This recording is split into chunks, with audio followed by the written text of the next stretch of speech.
I was supposed to be on a flight to Portland, heading to my sister's lake house for the holidays. My bag was already checked, my boarding pass in hand. But just as I reached the long-term parking lot, something stopped me cold. I had forgotten the original will. Arthur's will. The real one, not the copy I kept in the desk drawer. I turned the car around thinking I'd be in and out in 5 minutes. But what I walked into was something no mother should ever hear. Not in her own home, not from her only son. The front door creaked softly when I opened it. I didn't call out. The air inside felt still too still. My keys rested in my palm. But I didn't drop them into the bowl like I always did. Something in my chest went quiet. I stepped into the hallway, shoes brushing against the wood floor. The voices came from the study, low, deliberate, careful. I paused behind the archway back against the wall, barely breathing. "If she's showing signs, we can make the case," said a voice I recognized too well. Grant. "She's 74, another voice replied. "With the right filing, diminished capacity isn't hard to demonstrate." Ashby, that was the name. The lawyer Grant brought around after Arthur passed under the pretense of helping sort out Dad's stuff. My heart thudded slow and heavy. I couldn't see them, but I could feel the shape of their conversation. They were talking about guardianship. About me. Grant continued. "I've already started compiling the list. She's been misplacing things, repeating stories. She barely touched her taxes last year. I wanted to step forward to shout his name. But instead I backed away. Carefully. I didn't want the floorboards to give me away. Outside, the afternoon sun was warm, but everything in me had gone cold. I got back into my car and sat there staring through the windshield, the keys still in my hand. The woman who had raised him, who had worked night shifts in archives so he could go to college without loans, was now being catalogued like a file in a case. I pressed my lips together, not in anger, in disbelief. That was the moment something inside me shifted, not shattered, not yet. But the warmth in my chest, what was left of it, started to cool. And you know what the hardest part was? It wasn't what I heard. It was realizing how long I'd ignored what I already knew. If you've ever seen your own child turn into a stranger in your own home, you'll understand what I mean. This was the day I stopped being a mother first and started becoming something else entirely. Let me take you there. I didn't go back to the airport. I didn't call my sister. I just kept driving. My hands stayed steady on the wheel, but my mind floated elsewhere. I passed the turnoff to the interstate and let instinct guide me through old streets I hadn't seen in decades. By the time I stopped the car, I was parked in front of a bakery, tucked between a laundromat and a faded barber shop. The awning was new, but the smell drifting through the open door was exactly the same. Cinnamon, butter, toasted almonds. This was the place Arthur brought me every Sunday, rain or shine, back when we lived in a 2-bedroom apartment off Union Street. Back when Grant was still a boy with scraped knees and a mind full of inventions. I walked inside. The counter had been replaced with something sleek and polished, but the tables were still mismatched, each with a little vase of flowers. I ordered a coffee and sat by the window. My fingers curled around the cup, seeking warmth, something to anchor me. My eyes wandered to the sidewalk. People passed by in thick coats, heads down, moving quickly. I remembered Arthur reading the paper at this same table, while Grant stacked sugar packets into towers. He used to ask questions about everything: bridges, trains, how elevators worked. He didn't want simple answers. He wanted blueprints. And I gave them to him. I brought home books from the library and circled paragraphs in pencil. I signed him up for robotics camp before he even asked. He was curious, not entitled. At least back then. Somewhere between that boy and the man I overheard this morning, something changed. Not overnight, not suddenly. Like a kettle left too long on the stove, the steam began quietly, then hissed until the room filled with it. I remembered when he insisted on handling Arthur's estate, told me it was too much for me, when he replaced our family accountant with a firm I had never heard of, when he set up automatic payments for my property taxes without asking. I had seen the signs, but I had given him the benefit of the doubt, a tired mother's trust, a widow's hope. Now it all rearranged itself, like flipping puzzle pieces that had been forced into place.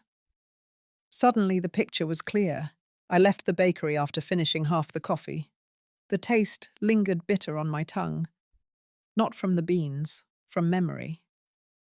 Outside, the sky had turned grey. I zipped my coat up to my chin and stood still for a moment. I wasn't ready to go home yet. Not because I was afraid, because I needed to remember who I had been before I started letting others define me. And this quiet detour was the beginning. The parking lot behind the library was mostly empty when I arrived. It was late afternoon, the sky already slipping into the soft grey of early winter. I pulled into the same spot I used to choose when I worked there.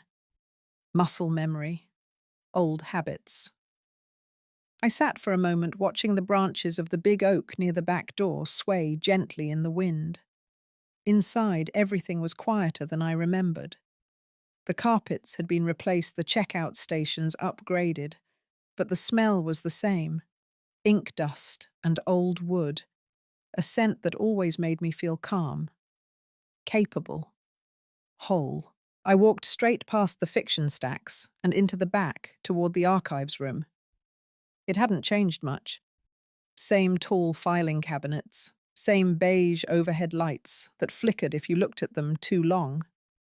I nodded at the young woman at the desk and asked if I could review a document I had once catalogued, a copy of my husband's will. She didn't question me, just slid a clipboard forward and pointed me toward the corner table. I found the file without trouble. My hands still knew where to look. The folder was thick, not because of the will itself, but because of Arthur's notes. He had always annotated everything. Margins lined with arrows, dates, abbreviations in his clipped handwriting. It made sense to him, and over the years it had come to make sense to me too. I spread the pages out carefully, scanned each line. The will was intact, nothing crossed out. But what caught my eye were the sticky notes he had left inside the folder. One said, "Dolores, if you ever feel unsure, the answer is always in the numbers." I turned to the last page. There was a chart, a breakdown of assets, property, investments, bonds. Next to each, a note. D to retain D or grant if qualified, legal hold until independent review. Not grant to manage. Not full access for son. Arthur had been precise. He had trusted me. I felt the heat rise in my chest. Not from anger, from recognition, from memory, from the sensation of finally slipping back into my own skin. I pulled a notepad from my bag and started making a list. First, copies. Second, legal counsel. Third, audit of recent account changes. I underlined each one with slow, steady pressure. By the time I stepped out of the library, the sun had dipped below the rooflines. The sky had turned a soft navy blue. The cold air didn't bother me. I walked to the car with purpose. My breath clouded in front of me, and for the first time in weeks, I didn't feel old. I didn't feel confused. I didn't feel like someone being managed. I felt like Dolores Whitaker, the woman who used to organize rare collections, who could recite policy by heart, who once found a lost Revolutionary War letter behind a broken file cabinet, and who would now find her way back through this one document at a time. That morning I moved slowly, not because my body ached, but because I needed the illusion to be real.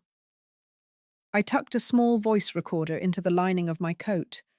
It was one I used to use during interviews at the library, barely the size of a thumb, with a soft click to start recording. I made sure the red light blinked once, then disappeared into the wool. I left the door unlocked. The sun was just high enough to cast shadows across the kitchen floor. I turned off the overhead lights, letting the natural light do its quiet work. I made tea spill just a little on the counter, then left the kettle slightly ajar, subtle messes, the kind that could be mistaken for forgetfulness. By 10:30, Grant arrived. I had not asked him to. He rarely called before showing up these days. He walked in with a grocery bag and that careful smile he used when he wanted something. I sat at the kitchen table in my robe.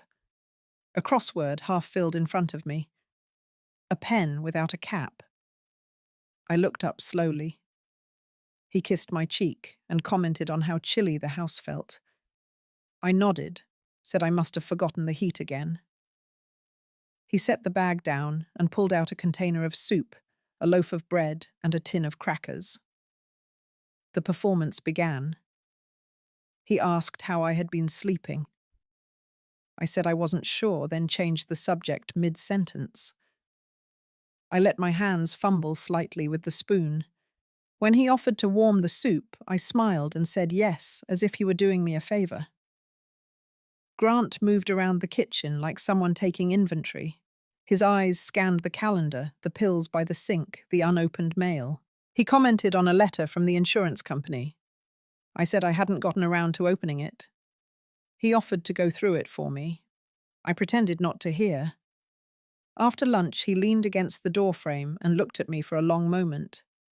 Then he said something that confirmed what I already knew. He told me he had been researching care homes, just options, places with gardens, music therapy staff trained in memory care. He said it softly, like it was something kind. I blinked, then smiled faintly, said it might be nice to have someone else do the cooking. Then I asked him what day it was. He looked satisfied. As he packed up the dishes, I sat quietly staring out the window. The recorder had been running the entire time. Every word, every pause, every calculated kindness. After he left, I locked the door and sat down in the study. I took off the coat and placed the recorder gently on the desk. My hands didn't shake. In silence, I replayed the moment in my mind, not out of anger, but precision, because now I had something more than memory. I had evidence, and the silence, once unbearable, had become my greatest ally. The next morning, I found McClellan's old number in a yellowed Rolodex tucked behind my cookbook shelf. I hadn't spoken to her in years. Not because we drifted apart, but because life folded in on itself after Arthur passed. We had worked together for 15 years at the university library. She was sharp, always one step ahead, and had this way of spotting the flaw in a plan before it unraveled. I called and left a message. My voice was calm, direct. I told her I needed a legal mind I could trust and that it was personal. Within the hour, she texted back. She'd be at my house by 4. When she arrived, her presence filled the room without taking it over. She wore a navy wool coat, hair pulled back in a tight knot. She looked like herself, grounded. No pleasantries, no forced smiles. We sat at the kitchen table. I poured chamomile tea into mismatched cups. I slid the recorder and a file across the table to her. No explanations, just quiet. She listened to the recording all the way through. Her expression didn't change. When it ended, she looked at me and said, "We're going to fix this." She opened her laptop. Her fingers moved fast. She asked about my existing power of attorney and whether it had been updated since Arthur's passing. I said no. She nodded. First thing we'd do was revoke Grant's authority. Then we'd draft a new will designate a trusted executor, and notify the state of the changes. Everything would be documented and time-stamped. She asked if I had any digital backups. I said no. She told me we'd fix that too. Over the next hour, she outlined a plan.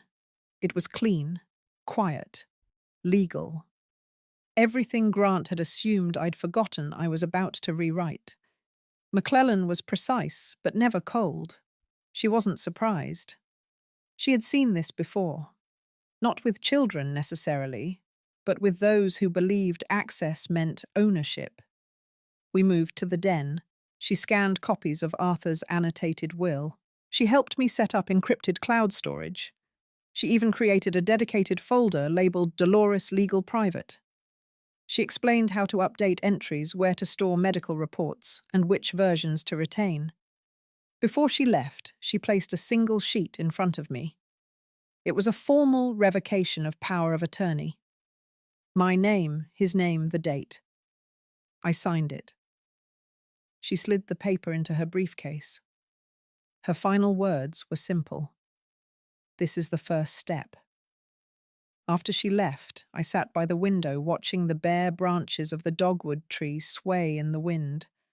The house was quiet again, but this time it wasn't an empty quiet. It was the sound of something solid being rebuilt. One decision at a time, one document at a time, one version of myself at a time. And I wasn't alone anymore. The days that followed unfolded with quiet precision. McClellan had given me a checklist, but by the second morning I no longer needed to read it. The rhythm of protecting myself settled into routine, the kind of order I hadn't felt since the early years of archiving, when each document told its own story, and my job was simply to preserve it. I began with my medical records. I scheduled an appointment with Dr. Elkins, the same physician I had seen for over a decade. During the visit, I requested a cognitive evaluation, not because I had any doubt, but because I wanted it in writing. Dr. Elkins didn't question me. He ran the assessment, checked my reflexes, reviewed my chart, then handed me a signed letter. Cognitively sound, no signs of impairment. I folded it carefully and slid it into the file folder I now carried in my bag. Back home, I gathered everything I could find that confirmed my mental clarity. Grocery receipts, bank statements with handwritten notes in the margins, emails printed out from the last 2 years. I made lists, I dated each page, I organized them into categories.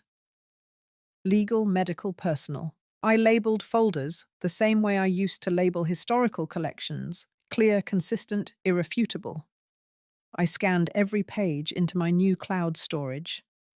McClellan had walked me through it twice, and now I could do it with my eyes closed. I used a scanner she lent me, small but fast. Each file saved with a timestamp. Each document a small brick in the wall I was building between me and the person Grant thought I had become. In the back of my closet, behind old winter coats and an unused suitcase, I found a box labeled Arthur, Mace. Inside were letters. Most were notes from their early marriage years, full of mundane things, grocery lists, quick reminders, little hearts drawn beside his name. But one stood out. It was a single page handwritten in his bold script. Dated 10 years ago. No envelope. Just folded into quarters and stuck between 2 travel brochures. It read, "If the day comes when our son makes you doubt yourself, trust your instinct. You've always seen clearer than you believe." I sat on the edge of the bed with the letter in my lap. The house was still.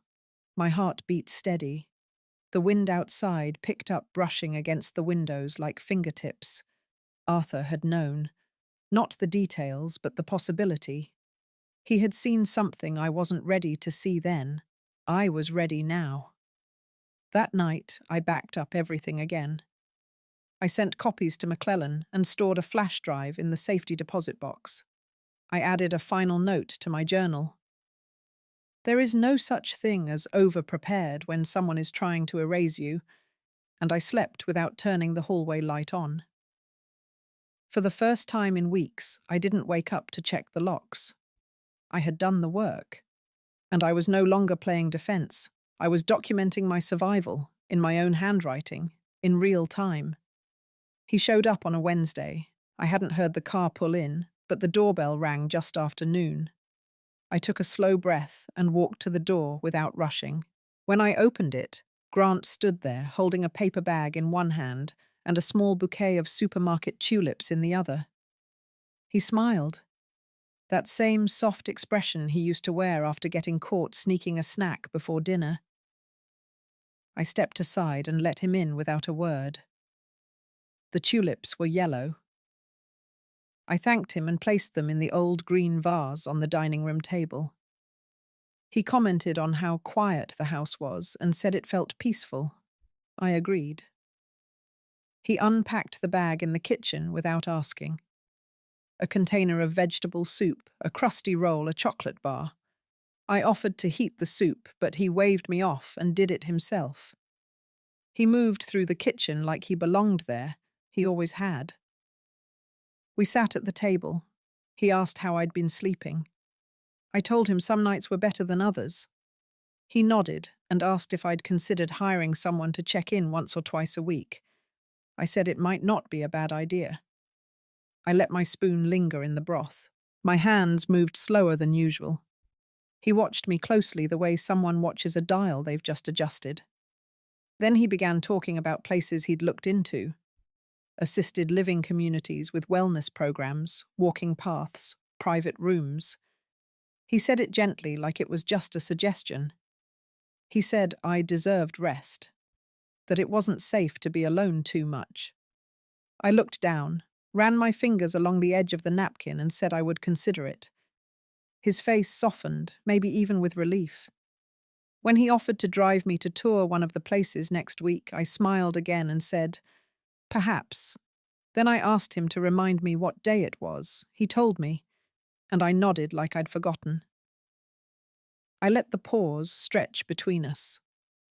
He stayed another half hour, walked through the hallway as if checking for things I might have missed, pointed out a flickering light bulb in the laundry room, mentioned that the porch railing looked loose. I took note of everything he noticed. Before he left, he touched my shoulder gently and said he just wanted the best for me.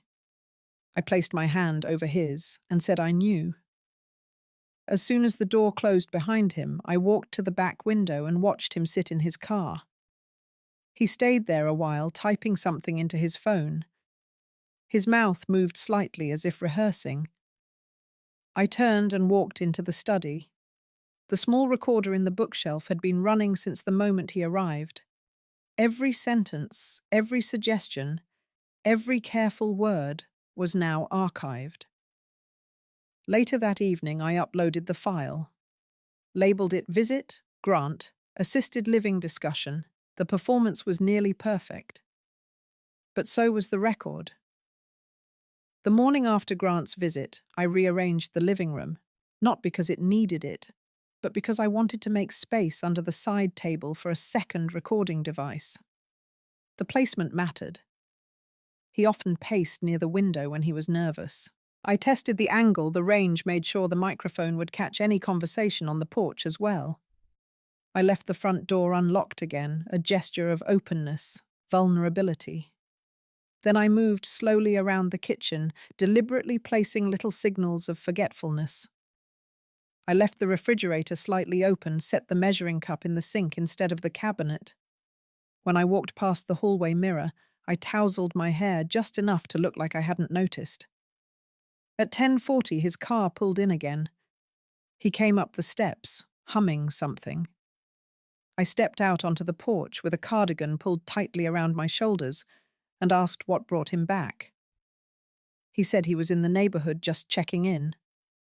He handed me a new packet from the care center he'd mentioned before. I held it with both hands, let my fingers shake just a little. I didn't open it right away. Instead, I sat on the porch swing and asked him what time it was. He smiled, answered softly, and sat beside me. I glanced down at this folder and whispered that the pictures looked nice. He leaned in, describing the walking paths and the music room like he was selling a vacation home. Then he brought up the paperwork. Said he had spoken to someone named Ashby, a legal advisor he trusted, that Ashby could help file the necessary documents. He said he wanted everything in place so there'd be no confusion if something happened. I nodded slowly, kept my eyes on the street. He stepped away to take a phone call. I heard his voice drift in through the open window. He spoke clearly but not loudly. Ashby's name came up again along with phrases like expedited review and mental competence. He mentioned next week. He said I was close to ready. I sat still, not stiff, not rigid, just quiet. The porch mic caught every word. When he came back, he brought me a cup of tea. I thanked him, asked if we had spoken about this last time.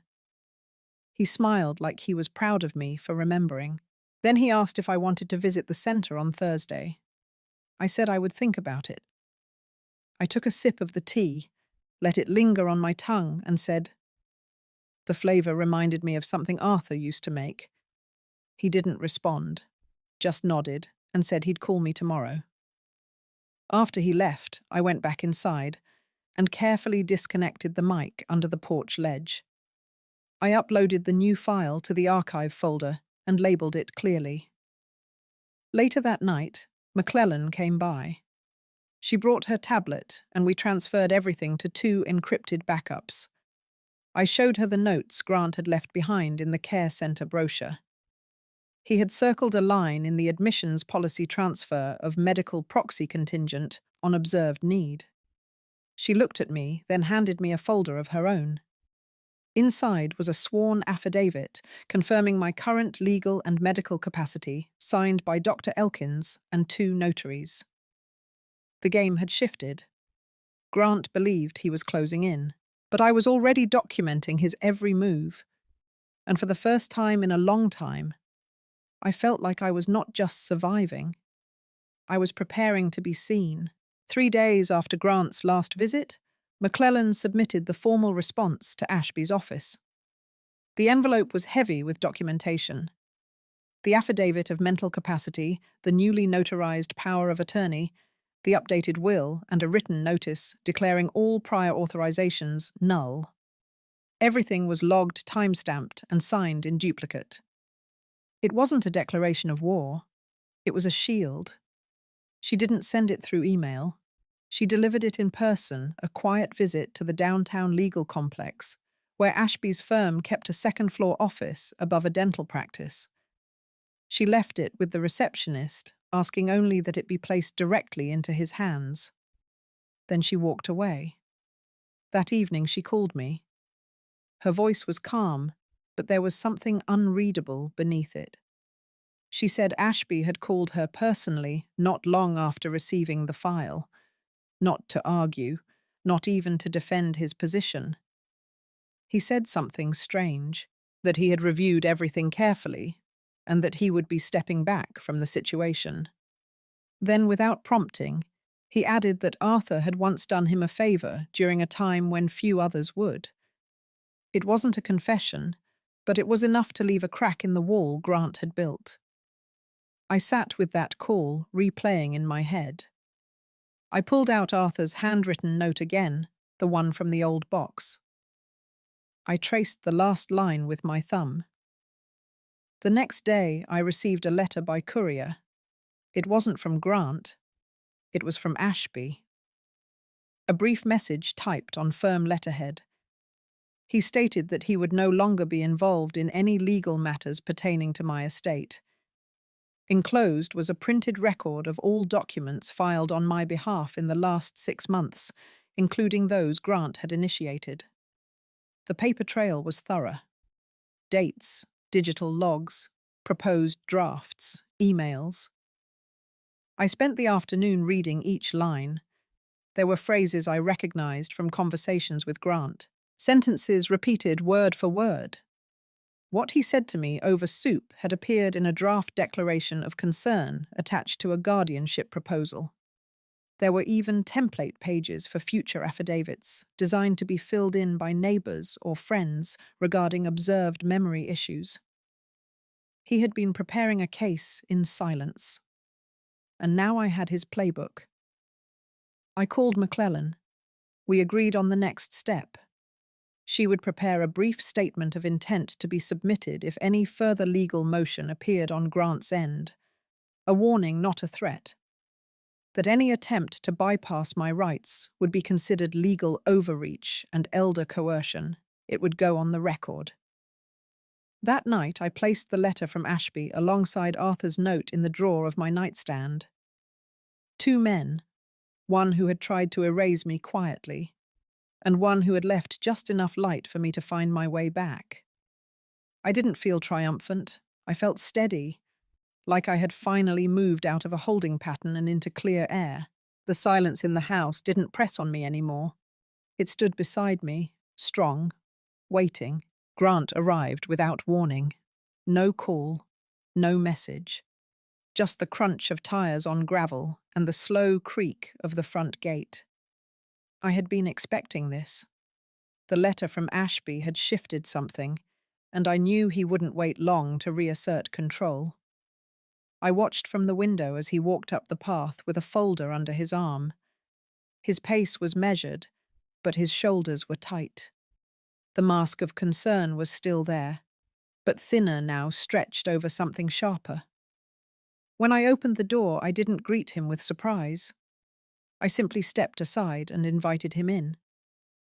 He followed me into the kitchen, commenting on the smell of cinnamon. I had warmed cider on the stove, let the scent fill the house on purpose. He didn't sit.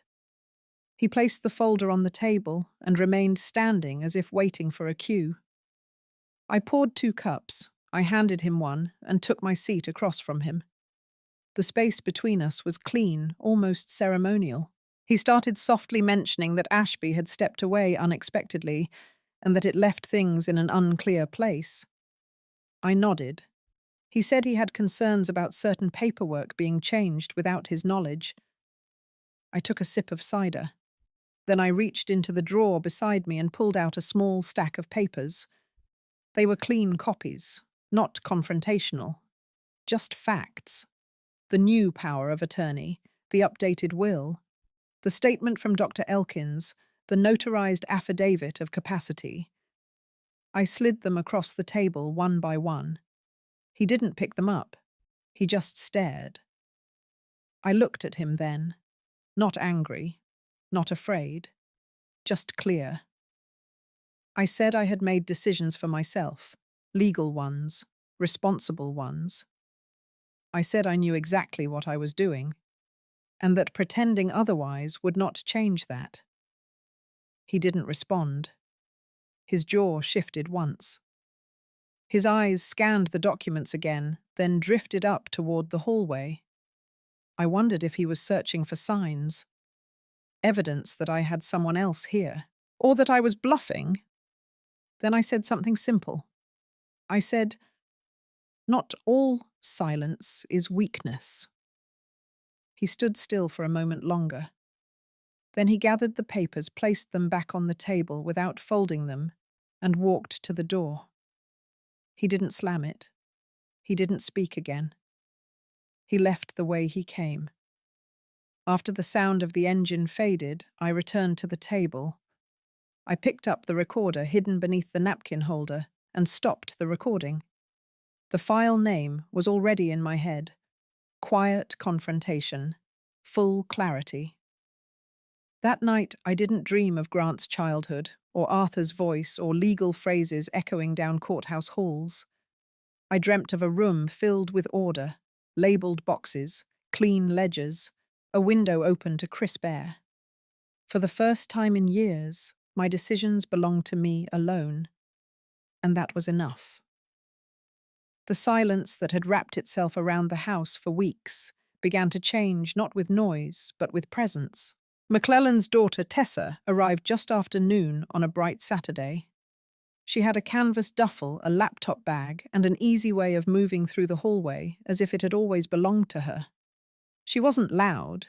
She didn't ask too many questions. She set up in the small guest room with quiet confidence, plugging in her hard drive, organizing her textbooks, stacking binders beside the nightstand.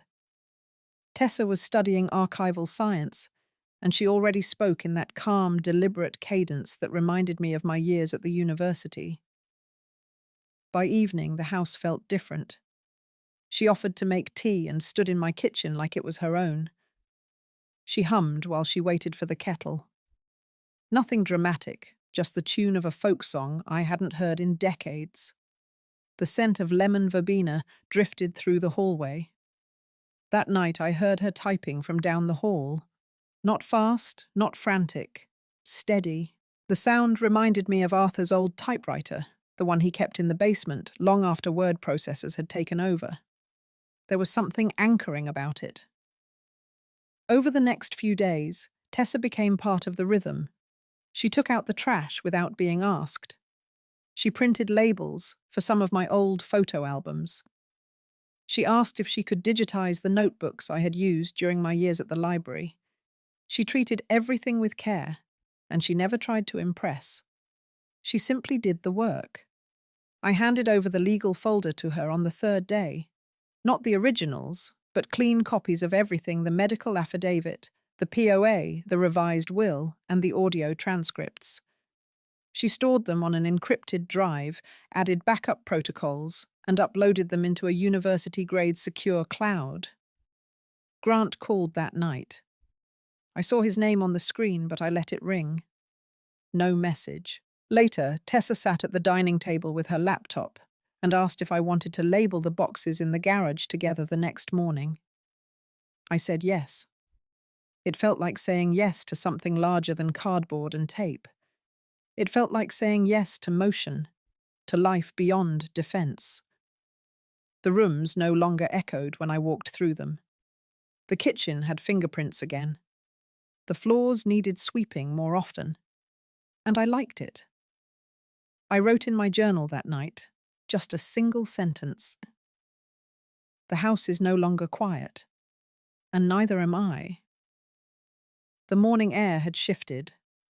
The trees outside the window rustled with a quiet confidence, like they knew something was over and something else had begun. I sat at my desk with my journal open, the same one I had been writing in since Arthur passed. The pages had grown thicker, not just with words, but with clarity. I thought about how far I had come, not in miles, not in achievements that could be counted, but in the slow, deliberate walk back to myself. There had been no shouting, no final slam of a door, just the gathering of small decisions stacked like stones on a path I carved alone. I turned to the last page. The ink moved steadily as I wrote. Let him speak first, then watch him fall. I closed the journal, placed it in the drawer beside Arthur's letter, and tucked the key into the pocket of my sweater. The kitchen was warm. Tessa had left early for campus, but her teacup still sat by the sink, the steam gone, but the memory there. I walked through the house slowly. My hands trailed the walls. The photos were back in place. The rug by the front door had a fold where her backpack had been dropped too many times.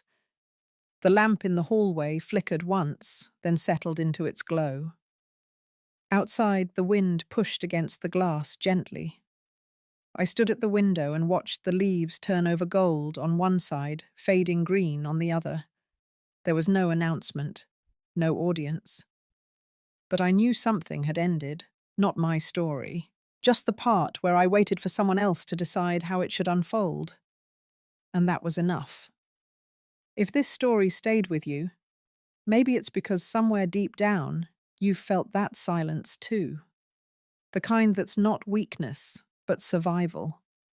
If you've ever been overlooked, dismissed, or made to doubt your own voice, I hope this reminded you that dignity doesn't need permission.